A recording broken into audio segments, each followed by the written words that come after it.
तर आदिवासी विकास मंत्री अशोक उईके यांनी वयाची मर्यादा शिथिल केली असती तरी सुद्धा आंदोलन मागे न घेण्याची भूमिका विद्यार्थ्यांनी घेतलेली आहे।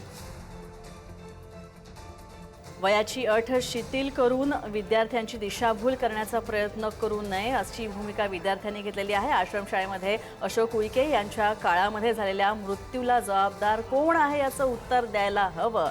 मंत्री अशोक उईके यांनी या मृत्यूची जबाबदारी स्वीकारून राजीनामा द्यावा अशी मागणी विद्यार्थ्यांनी केली आहे।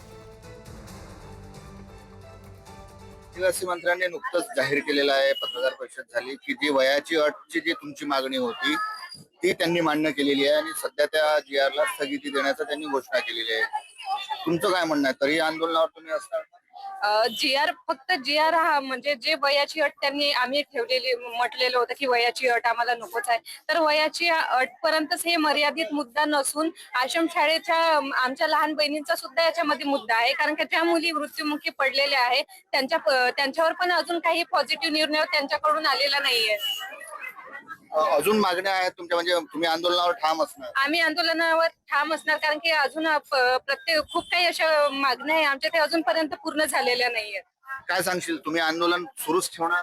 हो, आम्ही जोपर्यंत आमच्या मागण्या पूर्ण होत नाही तोपर्यंत आम्ही तुमच्या मागण्या, तुमच्या दोन चार महत्त्वाच्या मागण्या वाटतात. आमच्या मागण्या अशा आहे, आता त्यांनी वयाची अट म्हणजे त्यांनी केली आहे, म्हणते मागण्या केली आहे, पण आमच्या अजून अशा काही मागण्या आहे की जसं की त्या आश्रमशाळेतील विद्यार्थ्यांचा मृत्यू झालेला आहे, अशा आणखी काही मागण्या आहेत। राजीनामा तुम्ही मंत्र्यांचा?